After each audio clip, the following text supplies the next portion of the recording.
A todos, gracias por su asistencia y por su paciencia de permanecer hasta estas altas horas de la noche. La segunda parte de la sesión de hoy vamos a intentar aterrizar un poco más en el sistema legal laboral peruano y vamos a hablar sobre las retribuciones en Perú, alcances y disfuncionalidades, ¿no?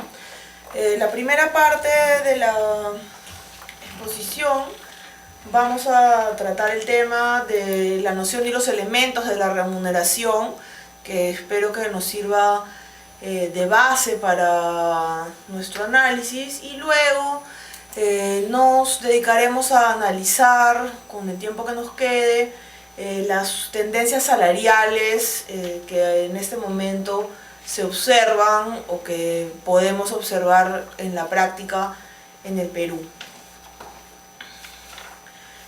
Con respecto a la noción de remuneración, hay que recordar que como parte de la relación laboral, el trabajador puede recibir hoy en día múltiples conceptos, ¿no? Como siempre, así como ocurre en el sistema español, como comentaba la profesora Ramos, ¿no? Existen el salario básico, ¿no? Y luego otra serie de conceptos adicionales que pueden provenir de la ley, como ocurre con los beneficios sociales de origen legal, a los que todos estamos acostumbrados, conceptos convencionales, ¿no? Algunos conceptos no remunerativos, lo que vendría a ser estos complementos extrasalariales a los que hacíamos alusión en la primera parte de la sesión de hoy, y luego unas prestaciones adicionales cuya naturaleza es en ocasiones ciertamente controvertida, ¿no? Entonces, para determinar cuáles de todos estos conceptos, porque no es una clasificación excluyente, ¿no? Pueden ser calificados como remuneración o deben ser calificados como remuneración y cuáles no, resulta útil detenernos a analizar en un primer momento ¿qué se entiende por remuneración o por salario en el Perú, ¿no? Básicamente, de acuerdo a lo indicado por los artículos 6 y 7 de la Ley de Productividad y Competitividad Laboral, el concepto de remuneración en el Perú está compuesto de cinco elementos, ¿no? O 5 características, ¿no? Lo primero que señala la norma es que la remuneración es contraprestación de lo que es la contraprestación que el trabajador percibe por sus servicios, ¿no? Ese es el punto de partida de la disposición legal. Luego dice la norma, puede ser percibido en dinero y en especie. No existe en el Perú una exclusión general respecto del carácter salarial de las percepciones en especie. Vamos a incidir un poco más sobre este punto cuando tratemos la libre disponibilidad. Luego dice también la norma que no importa la denominación que se le dé, no importa que yo pretenda tratarlo como un concepto extrasalarial, si es que en principio el monto que yo estoy entregando cumple con estas primeras condiciones, esencialmente la de ser contraprestación por los servicios, va a ser considerado salario, ¿no? Luego se señala que debe ser de libre disponibilidad. Vamos a detenernos a analizar en qué consiste que un concepto deba ser de libre disponibilidad. Y finalmente que no se trate de un concepto excluido, ¿no? Como veremos, en nuestra legislación existe una definición positiva de lo que es salario, ¿no? La contraprestación que el trabajador recibe por sus servicios en dinero o en especie, no importa la denominación que se le dé y que es de su libre disposición, y una definición negativa, ¿no? Que haciendo alusión a los artículos 19 y 20 del texto único ordenado de la ley de CTS, excluye del concepto de salario un cúmulo de conceptos que en realidad, como vamos a ver más adelante, tienen una naturaleza sumamente diversa, ¿no? Algunos deberían ser considerados remuneración por su naturaleza y otros tienen carácter claramente no remunerativo porque carecen de la contraprestatividad propia del salario. Respecto a la definición de la remuneración en sí, ¿no? Yo creo que hay 3 elementos que se derivan de la existencia del contrato de trabajo o de la naturaleza del contrato de trabajo que inciden en lo que debemos entender por remuneración, ¿no? El primero es el hecho de que el contrato de trabajo es un contrato con prestaciones recíprocas. Es decir, como se dijo en la primera parte de esta sesión, en principio el trabajador presta sus servicios o pone su fuerza de trabajo a disposición del empleador para recibir el salario, ¿no? Yo te doy y tú me das. Es un contrato en ese sentido de prestaciones recíprocas. Eso no quiere decir ni significa negar el carácter social que puede tener el salario, ¿no? El hecho de que el salario sea contraprestativo no implica que a la vez no tenga un componente social. Me explico. El derecho del trabajo está pues compuesto, ¿no?, por una serie de normas protectoras derivadas del principio protector sobre la base del cual se construye todo el derecho social o el derecho del trabajo, que van a predeterminar el contenido del contrato de trabajo, ¿no? El contrato de trabajo no es un contrato libre en el que las partes pueden establecer los términos que quieran. Una buena parte del contrato viene predeterminado por la ley. En nuestro sistema legal, en tanto el desarrollo de la negociación colectiva es sumamente limitado, no es la negociación colectiva ni el convenio colectivo el que va a determinar el contenido del contrato, sino es la ley, ¿no? Es el Estado el que va a disponer cuáles son los elementos básicos que todo contrato de trabajo va a tener. Y como parte de esta obligación estatal de predeterminar el contenido del contrato de trabajo, también va a establecer algunas características obligatorias de esa contraprestación que el trabajador va a recibir por sus servicios. Y una de esas características es, por ejemplo, el hecho de que debe haber un salario mínimo, de que el salario debe ser acompañado de beneficios sociales como la gratificación de fiestas patrias y Navidad o la compensación por tiempo de servicios, que ciertos trabajadores tienen derecho a percibir una asignación familiar y otros a percibir una participación en las utilidades de la empresa.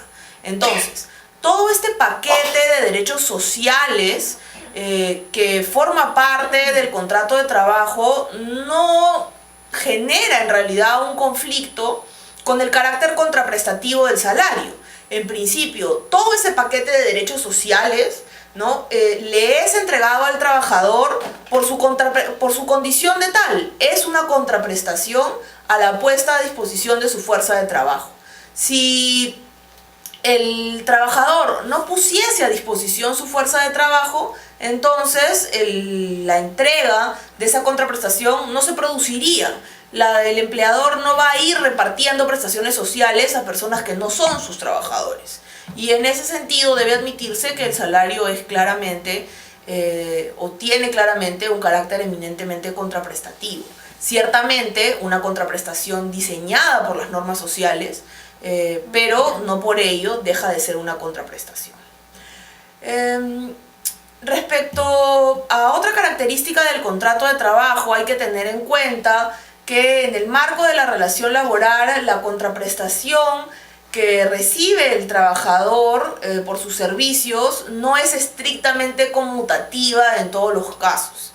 Y de hecho no lo es generalmente en ningún caso. No significa que justamente por el carácter social del contrato de trabajo, no se aplica el hecho de que el trabajador tenga derecho solamente a percibir 1 hora de salario por 1 hora de trabajo. O sea, no hay en ese sentido una conmutatividad del contrato, ¿no? Hay elementos adicionales a la contraprestación por unidad de obra o por unidad de tiempo que se van a agregar al contrato de trabajo con el propósito de cumplir determinadas garantías sociales como por ejemplo las prestaciones de carácter social o los beneficios sociales de carácter legal, como las gratificaciones legales o la compensación por tiempo de servicios. Todos estos elementos que el empleador va a tener en cuenta al momento de ofrecer un puesto de trabajo o de realizar una oferta de trabajo a un trabajador. Al momento en el cual el empleador realiza la oferta de trabajo, él sabe que una hora de trabajo no le va a costar una hora de salario, sino que le va a costar una hora de salario, más beneficios sociales, más prestaciones sociales, más todo aquello que sea obligatorio de acuerdo a ley. E inclusive que va a existir la obligación de otorgar al trabajador periodos de descanso que van a seguir siendo compensados por el empleador, ¿no? Como el descanso semanal obligatorio y el descanso vacacional. Entonces, todo eso es tenido en cuenta al momento de establecer el carácter conmutativo de la prestación de servicios. Y además existe un elemento aleatorio, ¿no? Porque el trabajador, el empleador va a estar obligado inclusive a otorgar, o no va a poder prever en todos los casos cuánta prestación de servicios va a obtener a cambio de la contraprestación que está pagando, ¿no? Puede ser que obtenga una prestación de servicios que sea completa durante todo el año, o puede ser, por ejemplo, que el trabajador sufra algún tipo de enfermedad o accidente o situación que lo incapacite temporalmente para el trabajo y, por ejemplo, que el empleador se vea obligado a pagar los 20 primeros días de enfermedad, ¿no? Entonces hay ciertamente un elemento aleatorio que afecta la contraprestatividad del salario, pero que no por ello genera que éste deje de ser contraprestativo. Son todos ellos elementos que el empleador tiene en cuenta al momento de establecer el monto final de la remuneración. Un elemento que yo creo que es esencial para la noción de remuneración es la ventaja patrimonial, ¿no? El carácter oneroso del contrato de trabajo, ¿no? Implica que el trabajador, como consecuencia de su prestación de servicios, va a recibir o espera recibir normalmente una ventaja patrimonial. Si el contrato de trabajo no fuese oneroso, ¿no? Si fuese un trabajo gratuito, estaríamos ante un supuesto prohibido de trabajo forzoso o ante un supuesto de trabajo voluntario, ¿no? Si nos encontramos en el marco del derecho del trabajo, el trabajador siempre va a pretender percibir una ventaja patrimonial como consecuencia y va a tener derecho a percibir una ventaja patrimonial como consecuencia de su prestación de servicios. Vamos a ver a continuación la importancia que esa ventaja patrimonial tiene al interior de la definición de salario. Con respecto al carácter contraprestativo del salario, ¿no? Se presenta un primer problema que es establecer contraprestación de qué, ¿no? Hay algunas personas que han señalado que en principio es una contraprestación de la mera existencia del contrato de trabajo. Esa pues es una respuesta que en realidad debe ser descartada de plano, en tanto la existencia del contrato de trabajo no es una prestación. Luego también se señala que la remuneración sería una contraprestación al trabajo efectivo realizado por el trabajador. Sin embargo, esa definición de la contraprestatividad del salario no permite explicar los pagos remunerativos que se llevan a cabo cuando no hay prestación de servicios por culpa del empleador, ¿no? Las situaciones en las cuales el trabajador va a trabajar pero no hay trabajo, ¿no? En las cuales el salario debe continuar siendo pagado en función del principio de ajenidad en el riesgo, ¿no? El principio del riesgo de que no haya trabajo no le pertenece al trabajador, sino que es un riesgo que debe asumir el empleador, así como el empleador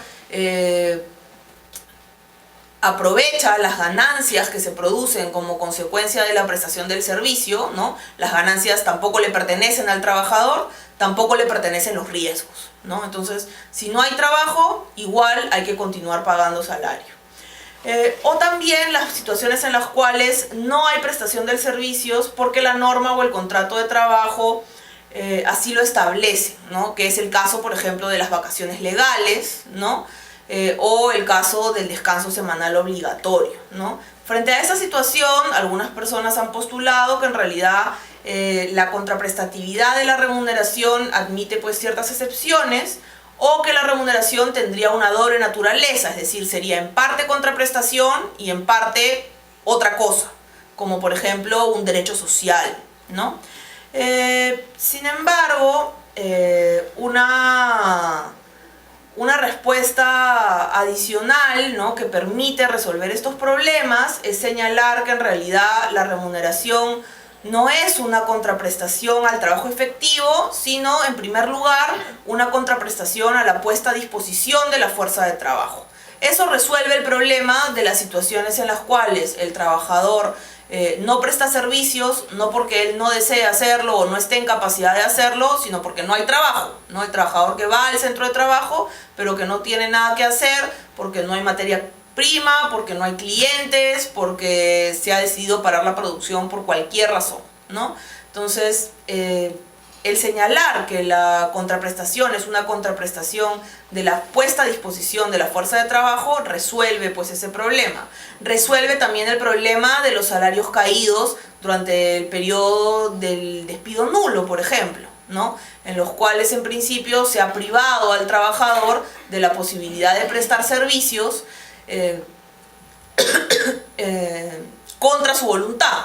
Entonces se presume que durante ese tiempo el trabajador ha tenido su fuerza de trabajo a disposición del empleador, pero el empleador, por cualquier motivo, o por el motivo que sea, no ha decidido aprovecharla, ¿no? Entonces tenemos pues que admitir, en función a esta explicación que resulta a mi parecer más razonable, ¿no?, que en realidad la contraprestación del contrato de trabajo es una contraprestación que es hacia la puesta a disposición de la fuerza de trabajo y que además tiene un carácter global o genérico. Porque yo sé, durante el tiempo que el trabajador está prestando servicios, que va a haber un momento en el cual el trabajador no me va a poder prestar servicios porque va a estar en un periodo de descanso semanal o porque va a gozar de su descanso vacacional, ¿no?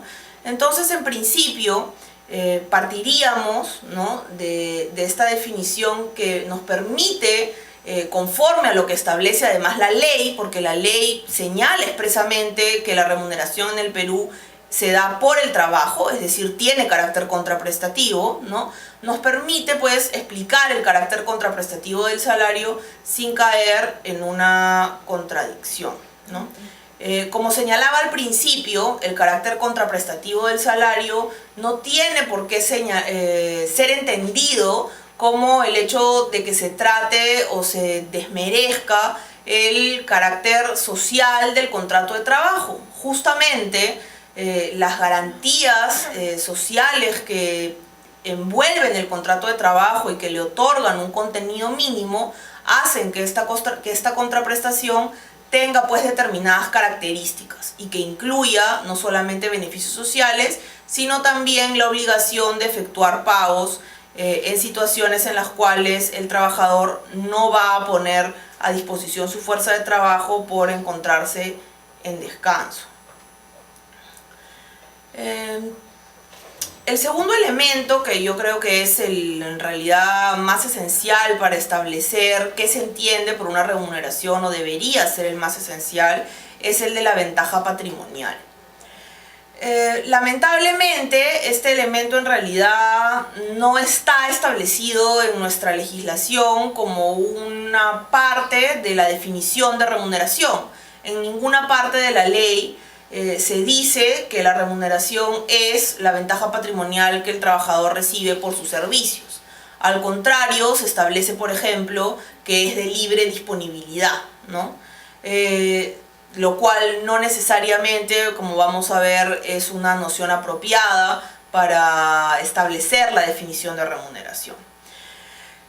Sin embargo, como hemos adelantado, ¿no?, el hecho de que el contrato de trabajo sea un contrato por naturaleza oneroso implica necesariamente que el salario tenga que ser una ventaja patrimonial.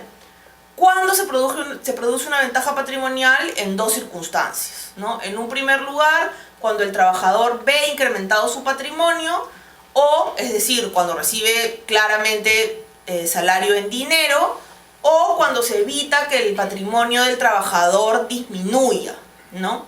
Eso ocurre, por ejemplo, cuando el empleador asume pagos que normalmente deberían ser de cargo del trabajador, evitando que éste disponga de su propio dinero para cubrir obligaciones o necesidades personales, ¿no? Ocurre, por ejemplo, esto en el caso esencialmente de ciertas remuneraciones en especie, ¿no? Pagos a colegios, vales de alimentos, ¿no? Que vamos a ver más adelante que están excluidos del concepto de remuneración, pero que en principio son ventajas patrimoniales y que por lo tanto deberían tener carácter salarial y cuya exclusión es finalmente una decisión legislativa, ¿no? Como les adelantaba, nuestra legislación ha optado por no considerar como un elemento esencial o no recoger como un elemento esencial del concepto de remuneración a la ventaja patrimonial, y en su lugar ha establecido que un elemento esencial de la definición de remuneración es la libre disposición, ¿no? Dice la norma que la remuneración debe ser de libre disponibilidad del trabajador. Y en este punto la ley nos ha hecho caer en una confusión importante de conceptos, porque la libre disponibilidad del salario no es una característica de la remuneración, sino que es una garantía, ¿ya? En la primera parte de la exposición se señalaba que el Perú no ha ratificado convenios importantes de la OIT en materia de salarios, sobre todo aquellos referidos a la remuneración mínima, ¿no? El convenio 131, el convenio 117, pero hay un convenio más antiguo que el Perú tampoco ha ratificado, que es el convenio 95 sobre protección del salario. Y es este convenio número 95 sobre protección del salario el que introduce esta noción de libre disponibilidad.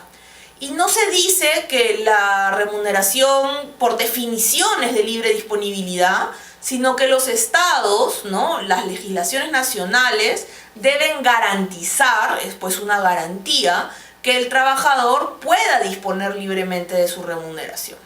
¿Y por qué existe eso? Por este mismo antecedente histórico al que hizo referencia la profesora Ramos, respecto de los sistemas salariales en los cuales existía una remuneración a través del trueque, ¿no? En el cual se pagaba al trabajador no en dinero, sino en ciertos vales que solamente se podían canjear en los establecimientos del empleador, que no es algo que haya ocurrido solamente en Inglaterra, sino que es un sistema pues que se difundió a lo largo del mundo y que en muchos casos fue también muy vinculado al trabajo forzoso, ¿no? Porque las situaciones estas que se daban en muchos enclaves mineros o agrarios, en los cuales los trabajadores estaban constantemente endeudados con la empresa porque compraban en la tienda de la empresa y los vales que recibían para comprar nunca alcanzaban para pagar la deuda, ¿no? Este sistema pues de enganche que se producía y que en realidad estaba vinculado al trabajo forzoso es justamente lo que pretende evitar este convenio de protección sobre el salario al decir el salario debe ser de libre disponibilidad, ¿no? Y al decir debe ser de libre disponibilidad también dice dos cosas importantes. Dice deben limitarse los pagos que se lleven a cabo en especie. Es más, dice la norma legal debe señalar cuándo es que el empleador puede pagar en especie, ¿no? Es decir, el pago en especie debe ser una excepción que solo debe darse autorizada por ley, ¿no? Porque en principio debemos garantizar que el trabajador reciba metálico del cual pueda disponer, ¿no?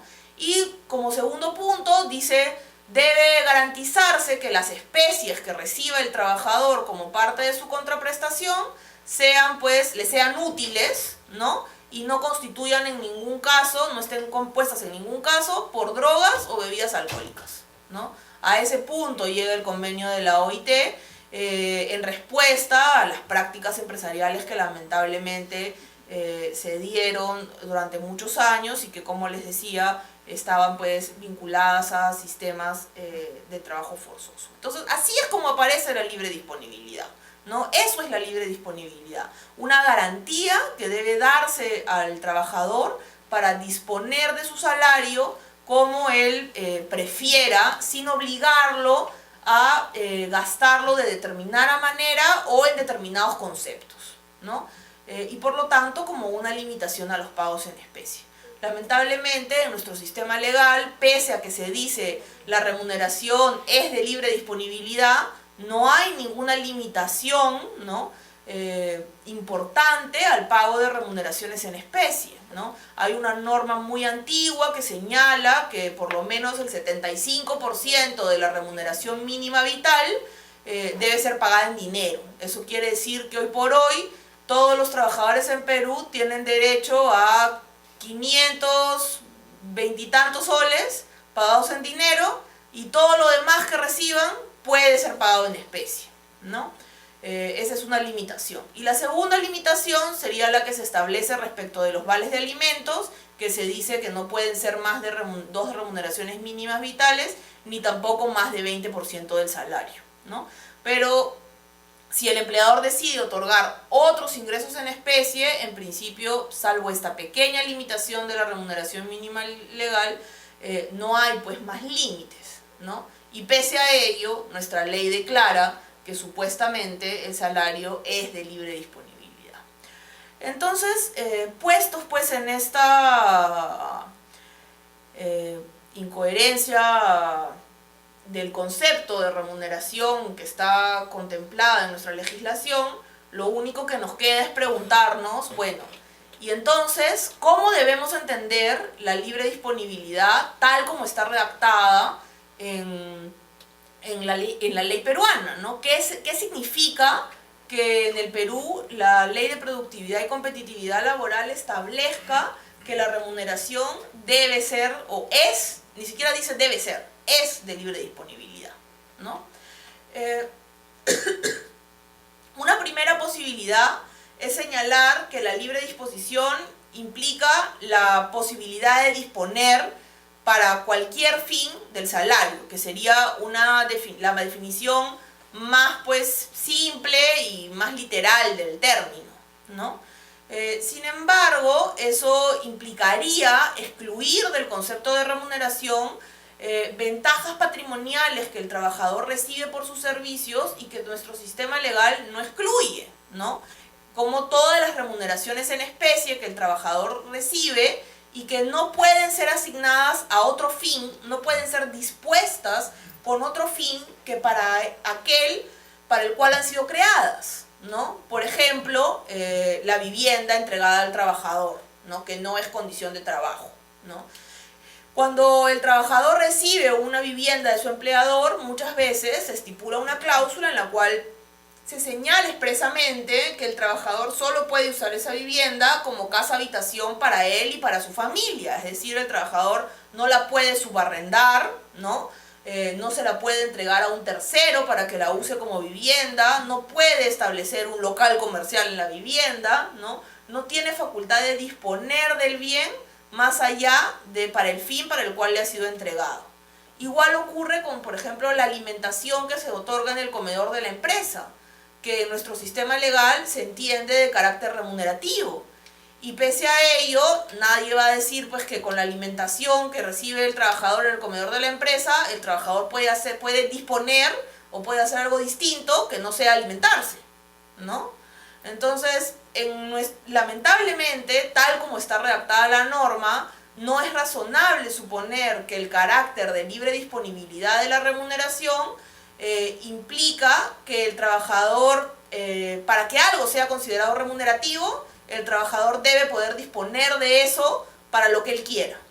Porque finalmente eso generaría una exclusión de conceptos o de pagos en especie que no es admitida como manera general en nuestro sistema legal. Es más, las normas legales, la propia ley de STS, por ejemplo, señala expresamente que la alimentación solo deja de ser, solo deja de ser remuneración cuando es indispensable para la prestación del servicio. Eso quiere decir que en todos los demás casos sí se considera remunerativa, a pesar de que su fin es específico y no se puede disponer para otra cosa, ¿no? Entonces no podemos entender la libre disponibilidad de esa manera.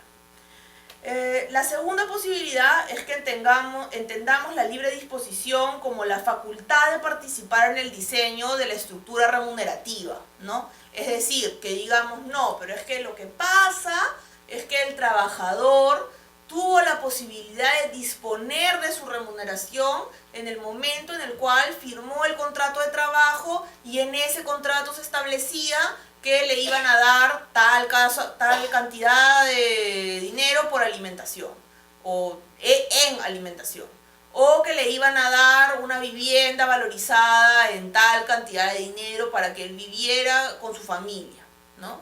Y entonces en ese momento el trabajador dispone de sus ingresos y decide que se lo paguen en especie en lugar de pagárselo en dinero. Eso puede funcionar en algunos casos, pero hay muchos otros en los que no va a funcionar, porque no en todos los supuestos en los cuales se pagan remuneraciones en especie hay un contrato de trabajo en el cual el trabajador haya aceptado ese pago en especie al inicio o en algún momento de la relación laboral. Muchas veces estos pagos en realidad se originan en decisiones de carácter unilateral del empleador, que en ocasiones inclusive se superponen al contrato de trabajo. Tú tienes un contrato de trabajo en el que se establece una remuneración X y en adición a eso, el empleador, como parte de determinadas políticas remunerativas, decide otorgarte N cantidad de beneficios que ya tienen un fin predeterminado. Tú no puedes decidir asignarle a esos beneficios otro fin. Entonces, en realidad, tampoco se puede entender que eso es la libre disponibilidad. En este contexto, ¿no?, la única posibilidad que queda es que se entienda que esa libertad de disponer, como lo ha entendido además la jurisprudencia hace muchos años, es que eso implica que el trabajador utilice el bien para un fin distinto del trabajo que está relacionado a la satisfacción de una necesidad personal. Es decir, la libre disponibilidad en realidad está vinculada a que se genere una ventaja patrimonial. Algo es de libre disponibilidad cuando es una ventaja patrimonial, cuando el trabajador lo recibe para un fin distinto del trabajo, ¿no? Y segundo, para definir por oposición a lo que significa una condición de trabajo. Si algo es algo que yo he recibido para realizar mi trabajo, entonces es algo que no es de libre disponibilidad, sino que yo lo voy a usar para el trabajo y por lo tanto no se considera remuneración, ¿no? Es pues una definición un poco enredada, ¿no? Que en realidad se deriva de el hecho de que la norma haya pues recogido como un elemento de la definición a algo que en realidad constituye una garantía del salario, ¿no?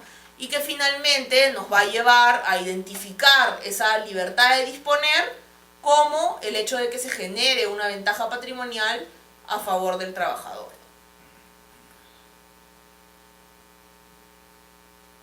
Como vemos, ¿no? En realidad la ventaja patrimonial pues es más útil y más simple que la libre disponibilidad para distinguir las remuneraciones de las condiciones de trabajo y de otros conceptos que el trabajador pueda recibir como parte de la relación laboral, ¿no? Y la ventaja patrimonial, si bien no está en la ley, ¿no?, es un elemento consustancial a la remuneración que se deriva del carácter oneroso del contrato de trabajo, como vimos al inicio, ¿no? Eso no significa necesariamente que en ningún caso las condiciones de trabajo pueden implicar ventajas patrimoniales para el trabajador. Hay ocasiones en las cuales las condiciones de trabajo que se entregan para el trabajo generan una ventaja patrimonial accesoria a favor del trabajador. Me explico.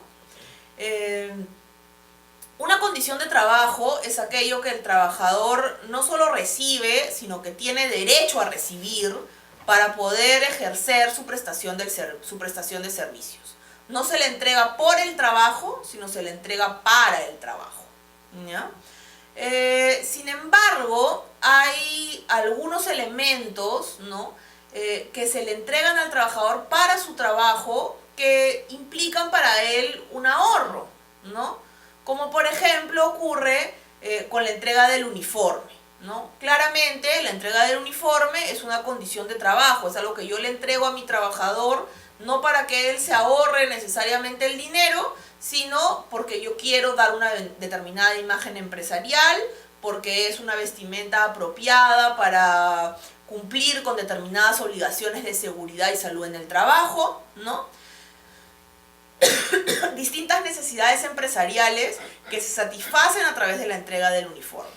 Pero paralelamente, esa entrega del uniforme genera una ventaja patrimonial accesoria en el trabajador en la medida que el trabajador, que normalmente utilizaría su propia vestimenta para ir a trabajar, no la va a usar y probablemente va a gastar menos dinero del que gastaría antes en adquirir ropa o vestimenta para ir a trabajar. Entonces sí, hay una ventaja patrimonial accesoria, pero lo principal que se satisface con esa entrega no es la necesidad personal del trabajador de vestirse, sino la necesidad empresarial de proyectar una determinada imagen empresarial o de cumplir con las obligaciones en materia de seguridad y salud en el trabajo, ¿no?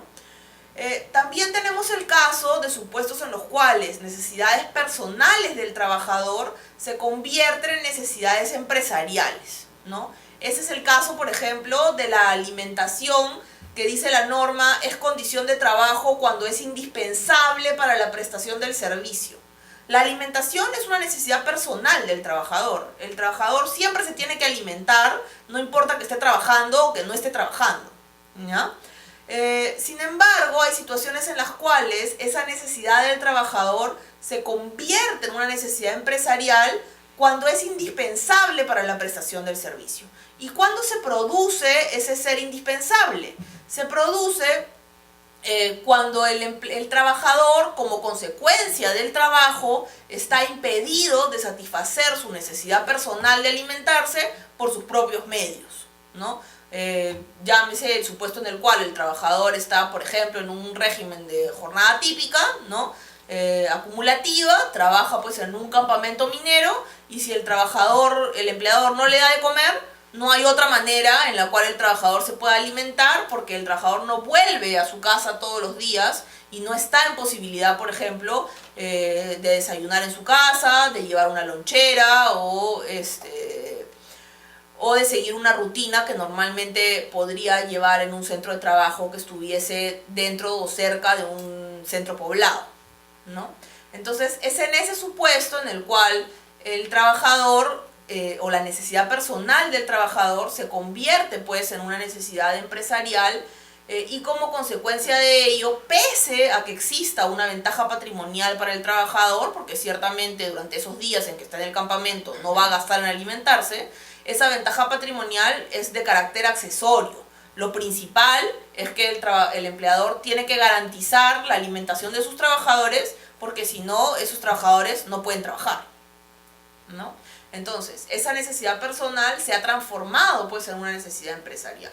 Entonces, si bien la ventaja patrimonial es un elemento sumamente útil para identificar el concepto de remuneración y para distinguir el contrato, la remuneración o el salario de las condiciones de trabajo, hay que tener en cuenta que hay supuestos en los cuales determinadas ventajas patrimoniales de carácter accesorio para el trabajador no van a desvirtuar el carácter de condición de trabajo de algunos pagos o algunos beneficios que se entregan al trabajador para el trabajo.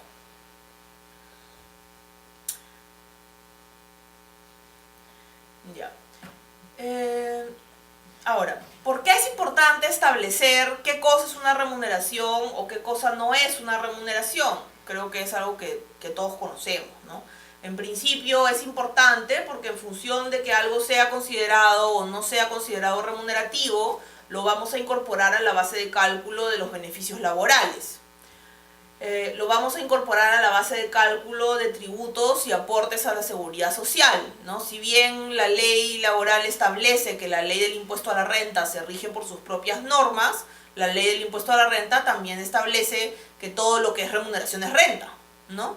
Y en ese sentido, el primer filtro, ¿no? El determinar si un pago es o no de carácter remunerativo, es también importante para aspectos tributarios, ¿no? Además, hay otros tributos que se calculan sobre la base de la remuneración y no sobre la renta, como ocurre con la contribución a la salud, el aporte al Sistema Nacional de Pensiones, la contribución al SENATI, ¿no?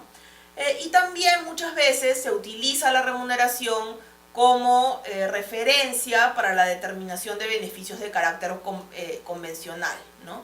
Hoy día, por ejemplo, yo tenía un proceso en el cual el trabajador solicitaba que se le pagase un bono que se le había ofrecido y que supuestamente ascendía a 6 remuneraciones, ¿no? Entonces, bueno, en este caso no había discusión sobre cuál era el monto de la remuneración, pero existen otros casos en los cuales, hecho ese ofrecimiento, existe un conflicto para determinar qué cosa es la remuneración sobre la cual se va a calcular el bono, ¿no? No son supuestos extraños esos en nuestro ordenamiento. Entonces, de ahí la relevancia de que determinemos qué concepto es o no es remunerativo, ¿no? Además de esta definición positiva que hemos estado viendo, de que la remuneración es contraprestación, que es ventaja patrimonial, que debe ser de libre disponibilidad como una garantía, pero que la libertad de disponer en realidad es un elemento que difícilmente encaja en la definición. Les decía que también hay una parte de la definición del concepto de remuneración que es una definición negativa, ¿no? Y hay pues una serie de exclusiones legales de carácter bastante disímil, ¿no? Dentro de la ley, ¿no? Hay que recordar que la ley que establece el concepto de remuneración positivo, ¿no? Es la Ley de Productividad y Competitividad Laboral, que en principio es la norma que regula lo más esencial del contrato de trabajo, ¿no? El inicio del contrato, el poder de dirección, la extinción del contrato de trabajo. Y pese a ello, la norma, al momento de decir qué cosa no vamos a considerar salario, decide no hacer su propia lista de exclusiones, sino remitirnos a una norma legal que no había sido escrita con vocación general, sino que había sido promulgada con el propósito de regular un único beneficio social, que es la ley de CTS, ¿no?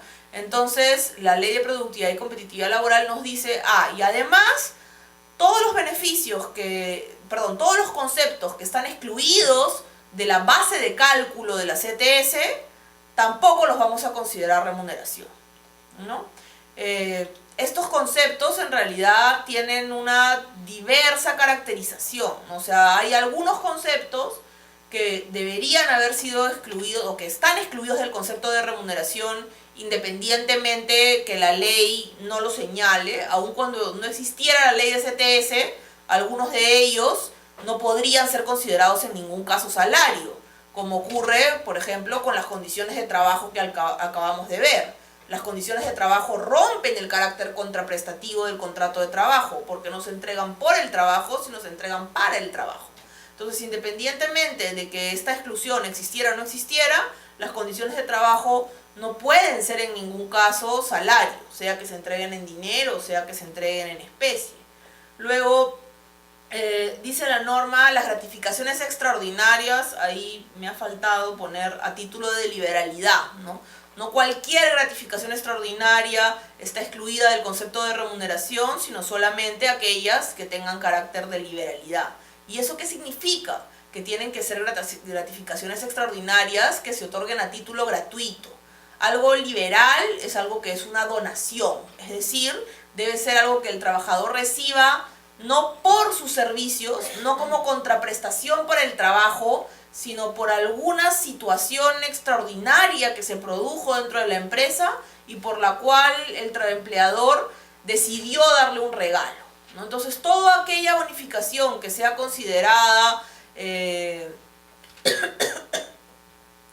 que sea ligada a algún elemento del contrato de trabajo, como podría ocurrir, por ejemplo, como una bonificación por productividad o como una bonificación por cumplimiento de metas o una bonificación por quinquenio, ¿no? Que supuestamente tenga carácter extraordinario porque se va a pagar solo una vez en la vida. Ese hecho no hace que esa bonificación tenga pues carácter de liberalidad. El hecho de que yo algo lo pague una sola vez no lo excluye automáticamente del concepto de remuneración. Se considerará remunerativo porque no cumple con la segunda condición, que es no solamente ser extraordinario, sino que además debe ser gratuito, ¿no? Estos conceptos, como la gratificación extraordinaria a título de liberalidad, en principio, aun cuando tampoco existiera la ley de CTS, tampoco debería ser considerado salario, porque también pues rompe con la contraprestatividad del contrato de trabajo, ¿no?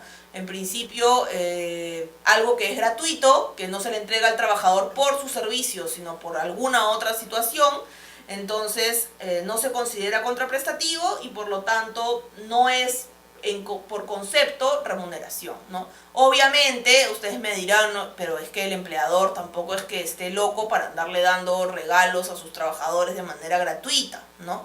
Por eso justamente es que la entrega de estas bonificaciones extraordinarias o de estas gratificaciones de carácter liberal está restringida en el derecho del trabajo y solamente se permiten con carácter extraordinario. Si yo la entrego más de una vez y el beneficio se ordinariza, entonces el sistema legal me dice, oye, eso no es un regalo lo que tú estás entregando. Lo que tú estás entregando es una contraprestación. Tú lo puedes querer llamar regalo si quieras, pero en realidad la continuidad en ese pago hace que el trabajador entienda que tú se lo has dado por su trabajo y por lo tanto el carácter remunerativo aparece, ¿no? Hay algunos otros beneficios, ¿no?, que no están vinculados o que no están excluidos conceptualmente del concepto de remuneración, pero han sido excluidos por la ley, como puede ser la participación en las utilidades de la empresa. No habría ninguna razón legal para decir que la participación en las utilidades no tiene carácter remunerativo. El trabajador recibe utilidades porque realiza su trabajo y porque con su trabajo genera un beneficio a favor de la empresa. Yo creo que hay en realidad... si hay un beneficio legal que tiene carácter contraprestativo, claramente es la participación en las utilidades, ¿no? Luego tenemos, igual ocurre con las asignaciones o bonificaciones por educación, que en realidad son asignaciones o bonificaciones de carácter contraprestativo que se entregan al trabajador como mejoras salariales, pero que la ley ha decidido excluir del concepto de remuneración, ¿no? Los bienes que otorga la empresa de su propia producción a sus trabajadores, muchas veces se incluye también aquí a los servicios, como pueden ser en el caso pues de las aerolíneas, ¿no?, los pasajes de avión que se entregan a determinados trabajadores, ¿no? Y que no está aquí mencionado, los vales de alimentos, ¿no?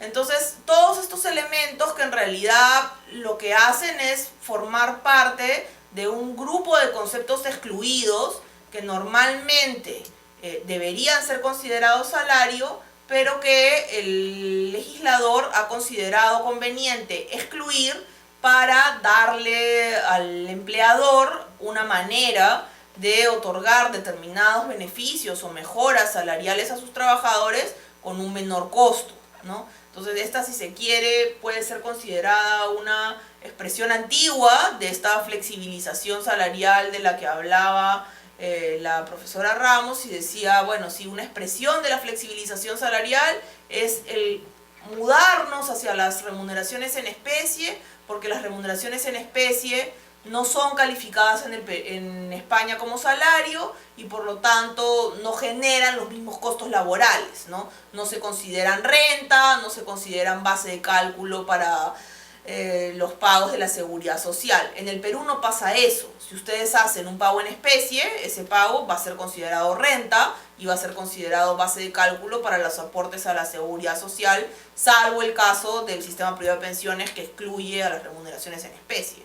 Y además va a ser considerado base de cálculo de beneficios sociales. O sea, si yo entrego una vivienda por un valor de 1.000 soles, entonces mi gratificación de fiestas patrias y de Navidad va a verse incrementada en el valor de esa vivienda por 1.000 soles. Mi CTS también se va a ver incrementada en el valor de esa vivienda, ¿no? Entonces no hay esa posibilidad de huir con carácter general a las remuneraciones en especie, pero habría la posibilidad de huir hacia estos conceptos de carácter en principio remunerativo, que la ley ha decidido excluir, como son la participación en las utilidades, las asignaciones por educación y los bienes de propia producción de la empresa, ¿no?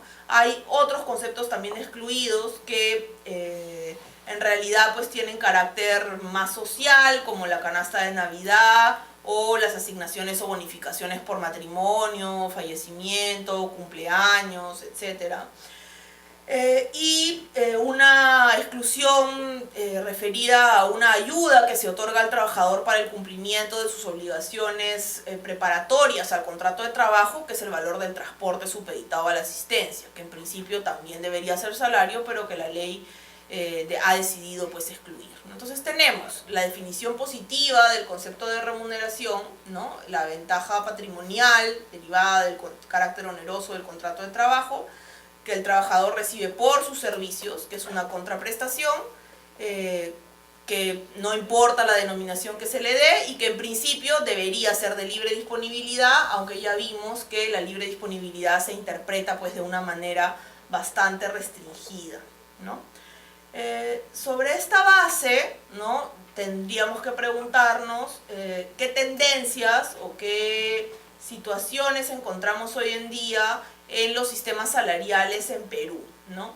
El primer punto es que, como creo que, la verdad que yo no recuerdo desde cuándo exactamente, escuchamos que los costos laborales en Perú son altos, ¿no? O sea, creo que es un discurso que debe tener lo menos 25 años, ¿no?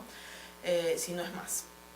Entonces, en función a esos supuestos altos costos laborales que existen en el Perú, que en realidad no son tan altos si se tiene en cuenta que en realidad los salarios no son significativamente más altos que en otros países de la región. O sea, se dice, sí, en el Perú el costo laboral es 45%, algunos le suman inclusive el AFP, que es de cargo del trabajador.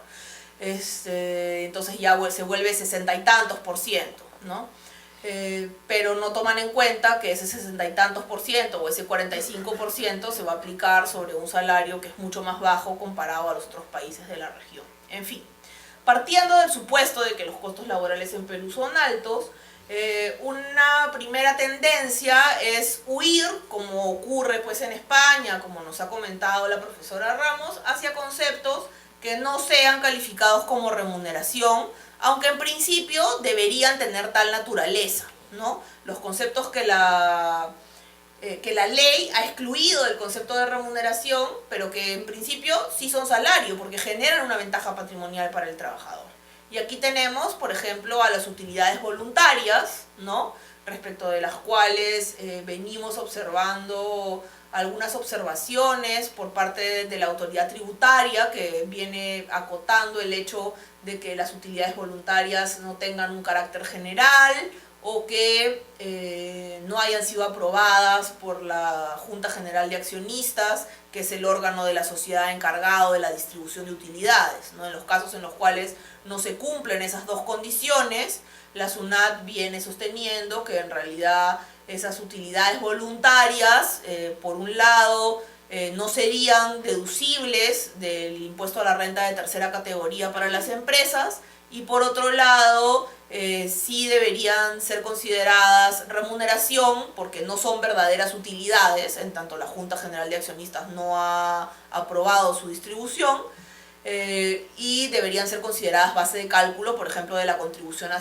salud o del aporte al Sistema Nacional de Pensiones. Entonces aquí en realidad Respecto de la huida de las utilidades, lo único que deben hacer las empresas es tener un poco más de cuidado con la forma, ¿no? Porque la ley sí les autoriza a excluir o a pagar utilidades voluntarias sin que sean consideradas remuneración.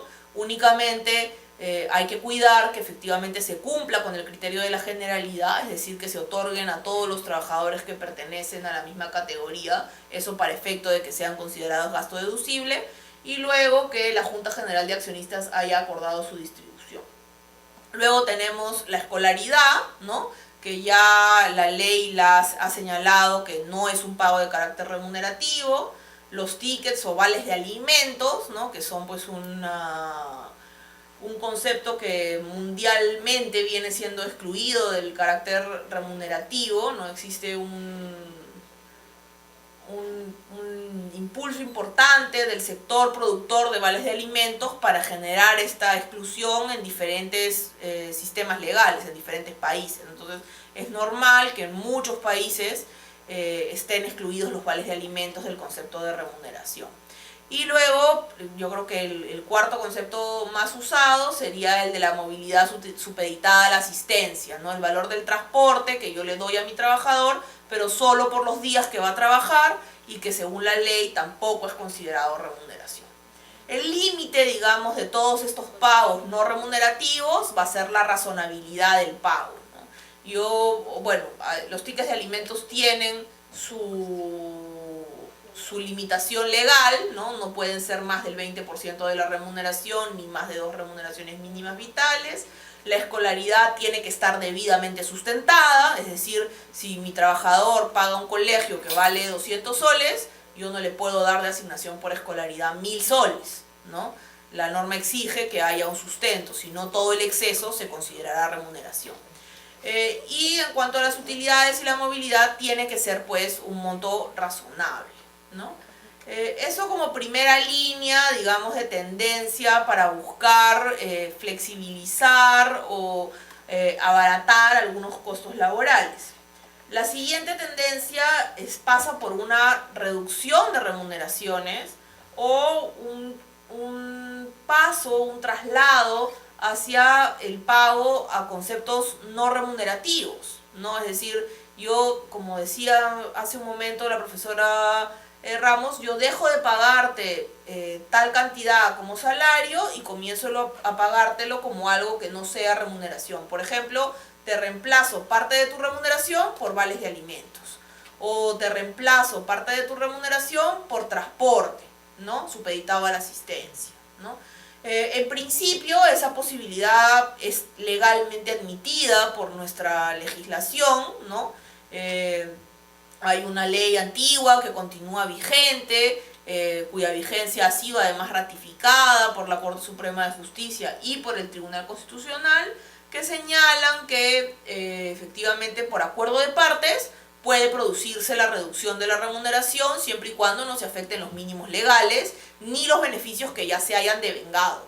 Yo no puedo modificar la remuneración hace 6 meses para justificar que tú hace 6 meses me vienes haciendo pagos diminutos, pero sí puedo reducir la remuneración hacia el futuro. Y si puedo reducir la remuneración hacia el futuro, entonces con mayor razón puedo sustituir el concepto reducido por un concepto de carácter no remunerativo que me genere un menor costo laboral. Esa es una segunda parte o una segunda tendencia que venimos observando, ¿no? Y luego tenemos también en lo que se refiere a los trabajadores extranjeros, que en realidad vienen incrementándose en un número importante en nuestro sistema de relaciones laborales.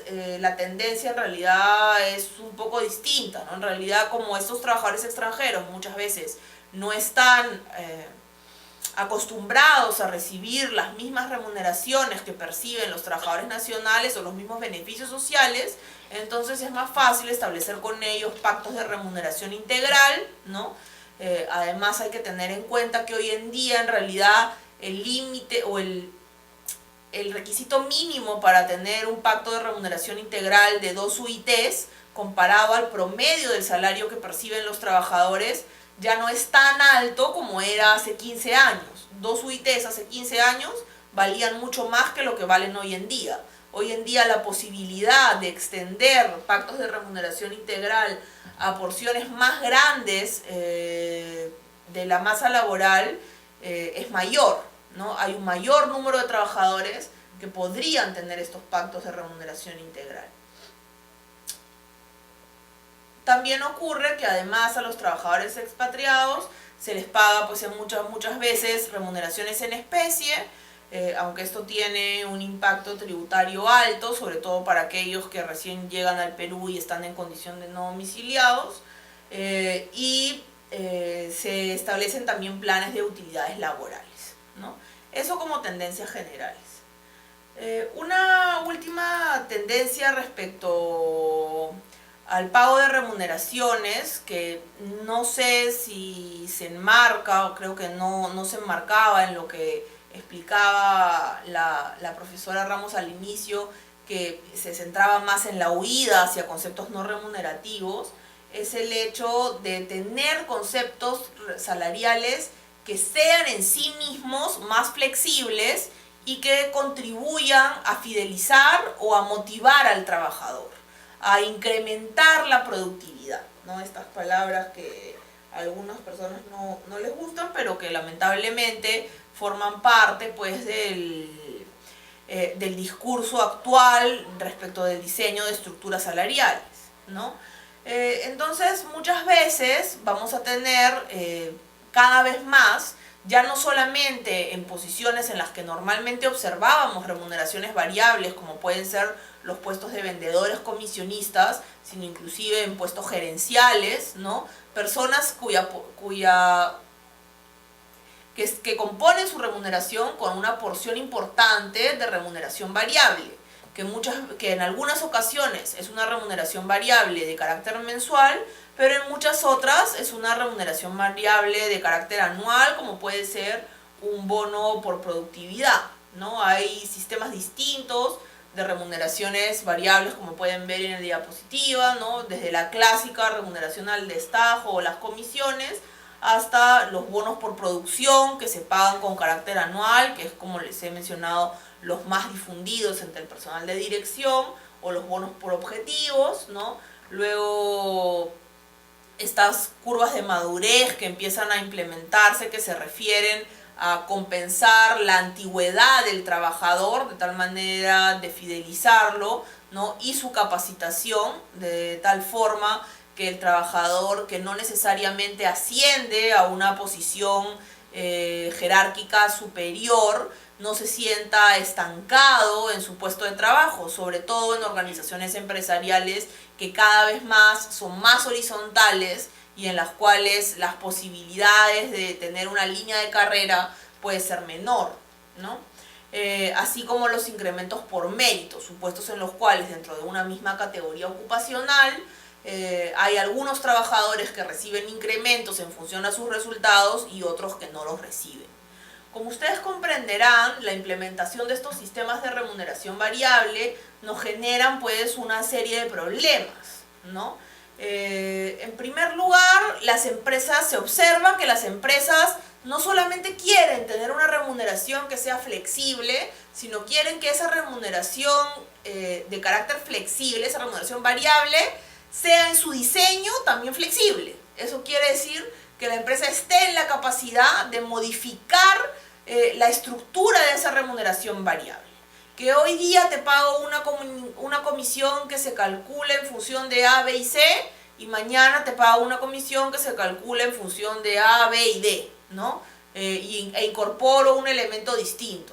Porque dice el empleador, bueno, pero es que ya sé que yo quería motivar, el trabajador ya lo está haciendo, yo ya no necesito motivarlo para que lo haga, ahora quiero motivar que haga esto otro, ¿no?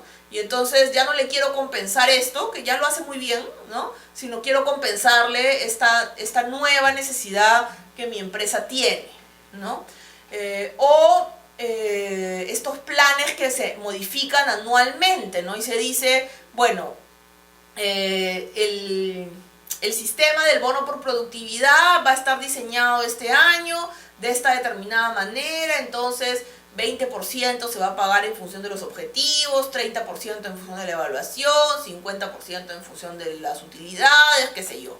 Y al año siguiente establecemos una variación de los porcentajes o inclusive incorporamos un elemento adicional en el diseño, ¿no? Entonces, frente a esas circunstancias surgen evidentemente varias preguntas, ¿no? En primer lugar, si es posible que esas condiciones de entrega de la remuneración variable sean modificadas unilateralmente.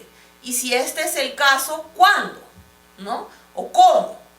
Yo creo que, en primer lugar, no existe controversia respecto de que si la modificación es en general beneficiosa para el trabajador, en ejercicio de la facultad premial, el empleador puede modificar esa conformación o esa forma en la cual se estructura la remuneración variable.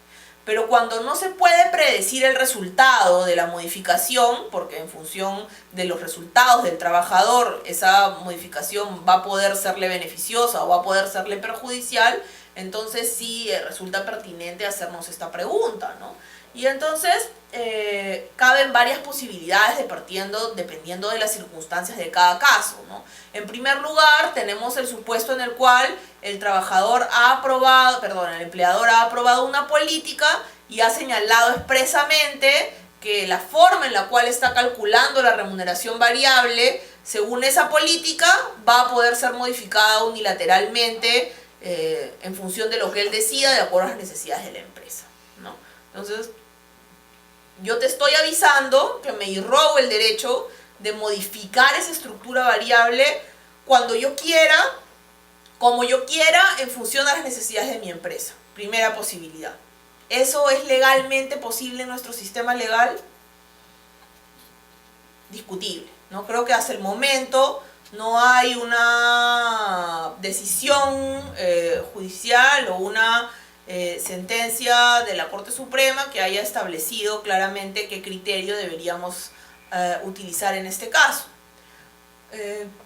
Otro supuesto sería el caso en el cual yo establezco en los contratos de trabajo establecen que el empleador tiene la facultad de modificar la conformación de la remuneración variable cuando lo estime pertinente, como lo estime pertinente o con determinada periodicidad. En tanto el trabajador ha aceptado por adelantado esa modificación, ¿la modificación se entendería válida? Un poco más defendible, pero también para pensarlo, ¿no? Tampoco tenemos a la fecha un criterio jurisprudencial que resuelva este problema. Un segundo problema es que muchas veces estas remuneraciones variables señalan, o estos planes de remuneraciones variables, señalan que se entregarán a determinados trabajadores elegibles o determinados trabajadores elegidos, ¿no? Entonces, le comunicamos que usted ha sido elegido para nuestro plan de stock options o nuestro plan de RCUs, ¿no? O para nuestro plan de aportes a un fondo de pensiones accesorio o adicional, ¿no? O le comunicamos que usted será elegible para este beneficio de las stock options dependiendo de sus resultados del presente año, ¿no? Y entonces tenemos muchas situaciones en las cuales un trabajador al cual yo tengo menos interés en fidelizar no va a percibir este beneficio que le estoy otorgando a otros trabajadores que yo considero elegibles porque mi interés es motivarlos o fidelizarlos más a pesar de que pertenecen a la misma categoría ocupacional. Y entonces el problema que surge en ese caso es, no estamos afectando el principio de igual remuneración por trabajo de igual valor, ¿no?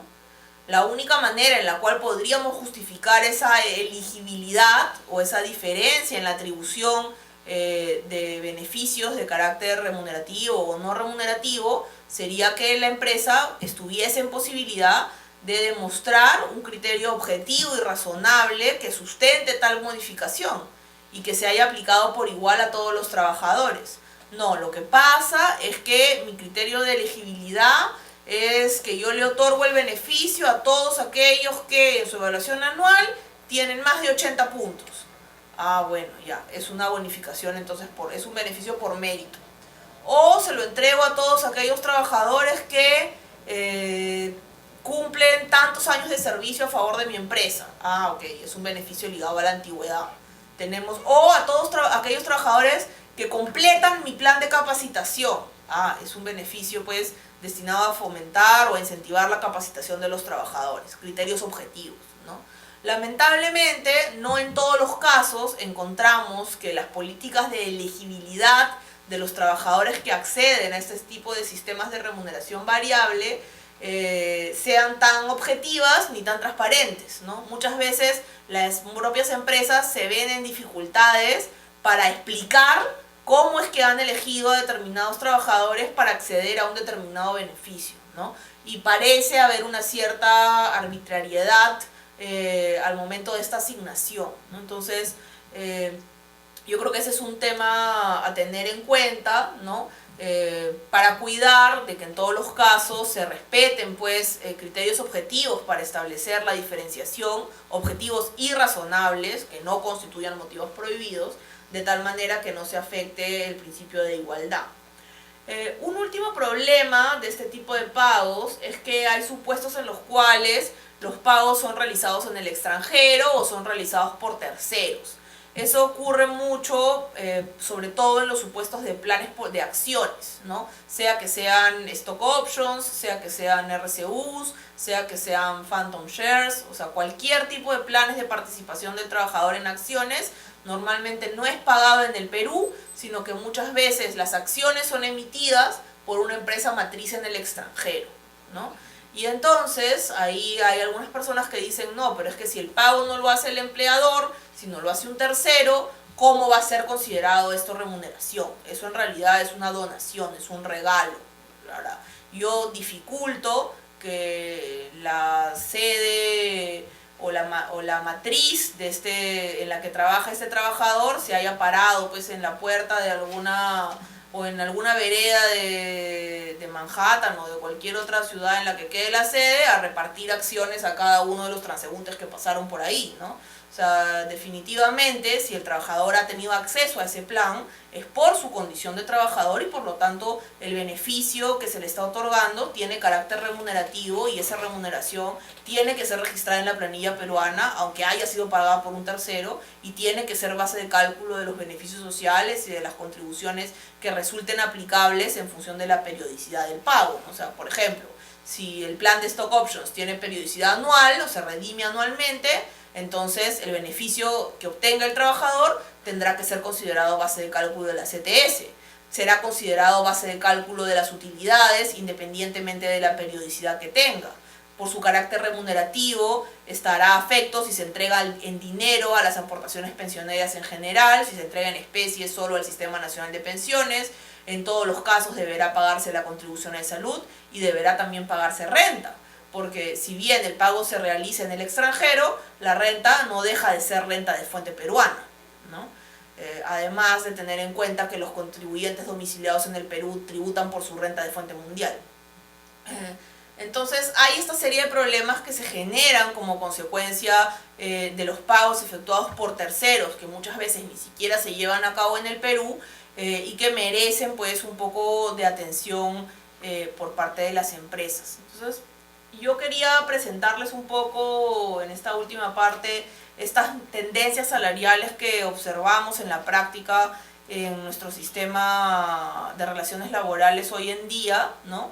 Creo que la tendencia más fuerte o la que viene generando más impacto es esta de los sistemas de remuneración variable, que además a mi juicio presenta tres problemas importantes respecto de la modificación del principio de igualdad y del registro de los pagos efectuados en el extranjero o por terceros. No sé si alguien tenga alguna pregunta o algún comentario que compartir. Sí. Buenas noches. La entrega del auto al personal directivo, al gerente, ¿en algún caso, o sea, puede ser considerado porque como una condición de trabajo o siempre es una remuneración ya que efectivamente es una ventaja patrimonial, ¿no? Porque es para realizar las labores, ¿no? Se dice, ¿no? Pero para las reuniones y tal, pero en realidad, si nos ponemos a pensar bien, no no lo es. Sí, bueno, en principio va a depender de la política de uso de vehículo que tenga la empresa y de cómo ésta se ejecute, ¿no? Hay algunas políticas de uso de vehículo que inclusive respecto de personal directivo son estrictas, ¿no? Y que por ejemplo establecen que el vehículo no puede ser usado los fines de semana, que debe dormir en los fines de semana o durante las vacaciones en el local de la empresa, ¿no? Y en los cuales se evidencia que sí hay un uso más o menos estricto como condición de trabajo, aun cuando eventualmente, no sé, el gerente pueda salir a almorzar a su casa o algo por el estilo, ¿no? O sea, haya un uso personal de carácter marginal. Sin embargo, ¿no? Si el uso es extendidamente libre para el trabajador e inclusive puede ser que el trabajador ni siquiera lo use para él, sino que resulta que se lo da a su esposo o a su esposa para que sea él, ella o él el que se beneficie del uso de este auto, entonces claramente va a tener un carácter remunerativo. Hay algunos supuestos en los cuales es posible acreditar que hay un uso mixto del vehículo y en el cual se diría, bueno, hay un uso como condición de trabajo que yo valoro en, no sé, 100 y hay un uso como remuneración que yo valoro en 60, ¿no? Y entonces ese 60 lo tendré que registrar en la planilla como remuneración en especie. Otra cosita. He visto el caso de una empresa que la asignación familiar, ¿no? De la del 10% del mínimo vital se desnaturalizó ya que no llevaban un control de las edades de los hijos de los trabajadores. Entonces llegó un momento que se dieron cuenta que los hijos ya tenían, o sea, ya habían pasado la edad para recibir la asignación familiar y decidieron cortarla, pero ya habían pasado muchos años. Entonces eso, o sea, al haberse ya desnaturalizado y convertido, o sea, en una liberalidad entregada por la empresa, ¿se podría decir que ya se convirtió en ordinaria? Bueno, el pago siempre ha sido ordinario, ¿no? La remuneración familiar no tiene carácter extraordinario y siempre tiene carácter remunerativo, o sea, no es que se haya desnaturalizado y se haya vuelto remuneración. Lo que, se ha modificado es las condiciones de percepción del beneficio. La empresa unilateralmente ha decidido no restringirla a los trabajadores que tengan hijos menores de edad, sino darla a los trabajadores que tengan hijos, no importa la edad que tengan, ¿no? Y en ese sentido el beneficio simplemente cambia de característica y la empresa ya no puede eliminarlo porque es un beneficio que ellos han consolidado dentro de la empresa. Y en principio el derecho del trabajo pues establece pisos mínimos, pero que siempre pueden ser mejorados por el empleador. Lo que ha hecho el empleador es mejorar el beneficio para extenderlo no solamente a aquellos trabajadores que tengan hijos menores de edad, sino a los que tengan hijos en general, lo cual es legalmente posible. Sí. Yo tenía una pregunta respecto del problema que planteó con las remuneraciones variables. Me preocupó mucho porque existen sectores de producción, bueno, el sistema financiero es muy relevante el tema de la remuneración variable, incluso al momento de acordar la contratación de una persona, dice, bueno, tu básico va a ser esto, pero o sea, el fuerte de tu remuneración está en tu sistema de incentivos, ¿no? Y es muy usual lo que usted dice, ¿no? O sea, de pronto la empresa decide en su esquema de plan de negocio direccionarse hacia otro segmento, ¿no? Por ejemplo, nuevos productos o lo que fuere, y el sistema de comisiones van a tener que cambiarlo necesariamente, que muchas veces es de un modo perverso, que ya a mí ya no me va a resultar conveniente seguir en esa empresa, ¿no? Entonces, ¿cuál sería la salida ante eso de un trabajador, ¿no? Bueno, ahora por lo que veo tienen que salirse y buscar otra opción mejor, pero en realidad en el fondo lo que están haciendo es disminuir su remuneración. Sí, bueno, en realidad eso está en discusión, ¿no? O sea, existe la posibilidad de que se sostenga que la empresa está en posibilidad de modificar esa estructura, sobre todo si es que ha habido una cláusula en el contrato de trabajo a través de la cual la empresa se irrogue esa posibilidad. No hay un criterio jurisprudencial firme al respecto, pero ciertamente los trabajadores eventualmente podrían plantear una demanda por reducción de remuneraciones, si es que la modificación efectivamente les ha producido una reducción, ¿no? Si yo fuese la empresa, en realidad haría las modificaciones consensualmente, ¿no? O sea, pero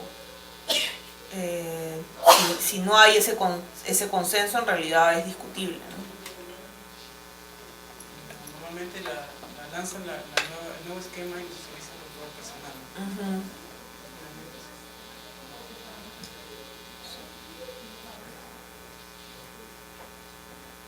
Había otra persona detrás. Sí, buenas noches. Mi pregunta va a raíz del pronunciamiento que tuvo el Tribunal Constitucional el año pasado respecto a la posibilidad que tiene el empleador de reducir unilateralmente las remuneraciones de los trabajadores en caso de que la empresa se encuentre en crisis financiera o que no tenga las posibilidades de asumir estas consecuencias. Mi pregunta iba si esta posibilidad que otorga el Tribunal Constitucional no colinda con el principio de ajenidad en los riesgos, 1 y 2, si no estaríamos frente a una novación del contrato de trabajo, ya que se establecen nuevas condiciones. Sí, bueno, ese fue un pronunciamiento especial del Tribunal Constitucional que se dio en el marco de la ley de la acción de inconstitucionalidad de la ley de reforma magisterial, ¿no? Entonces, ahí yo creo que hubo una ponderación especial de bienes jurídicos por parte del tribunal que determinó que esta reforma magisterial que deseaba conducir el Estado justificaba como un bien jurídico superior una reducción de remuneraciones o consentir una reducción de remuneraciones a los trabajadores. Sin embargo, me parece que ese tipo de comparación de bienes jurídicos sería difícilmente extrapolable en una empresa privada, ¿no? E inclusive para el propio Estado en un supuesto en el cual no estemos en un contexto como el de la reforma magisterial, ¿no? Entonces yo dificulto que un pronunciamiento de esa naturaleza en realidad se repita en el futuro justamente como consecuencia de las observaciones que usted mismo ha señalado. O sea, claramente en principio se está modificando el contenido del contrato de trabajo, de un elemento esencial del contrato de trabajo, de manera unilateral. O sea, nadie dice que la remuneración no se puede reducir. Bueno, hay gente que lo dice, pero a mí no me parece.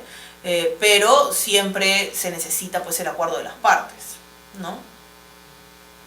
Sí, doctora, cuando se vio la naturaleza de la remuneración, se dijo que al final no obedecía a un trabajo efectivo, sino a la puesta a disposición de la fuerza de trabajo. Sí, en el régimen pesquero aún se sigue acostumbrando a pagar al trabajador pesquero por pesca efectiva. Entonces, a veces salen a la mar, no capturan nada, se regresan y no les pagan, porque la participación de pesca se paga en virtud a la pesca que se haya capturado. Por ejemplo, en España sí sé que hay convenios colectivos, sectoriales, que establecen esa obligación, y en el convenio 188 de la OIT sí se establece mínimamente el pago de una remuneración, pero tengo entendido que en el Perú aún se sigue aplicando por costumbre esa posibilidad de no pagarle al trabajador si sale un día y no pescó y regresó y no pescó, no se le paga porque se le paga en virtud a la participación de pesca. Entonces, el trabajador pesquero podría en un juicio reclamar remuneración por ese día de trabajo, y cómo se le podría calcular.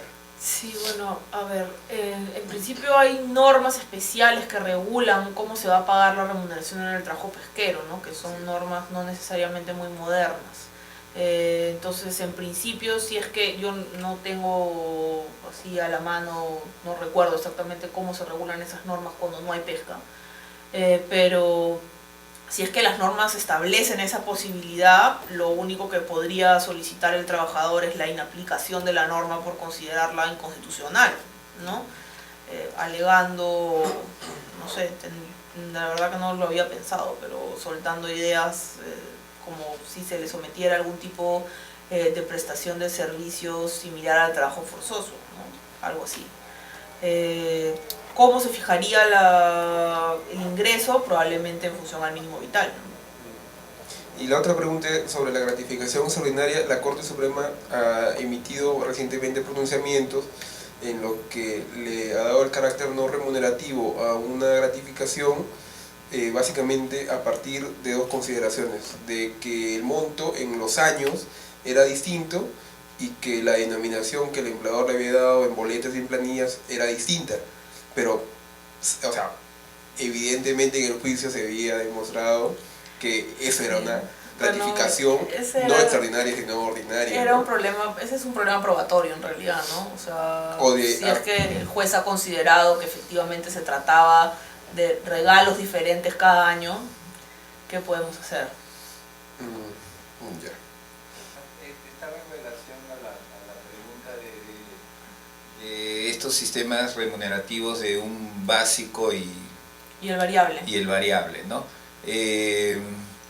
Si ese básico tiene que ser idéntico al sueldo mínimo o... No, yo creo que la garantía del sueldo mínimo es el hecho de que el trabajador nunca debe percibir una remuneración menor al sueldo mínimo.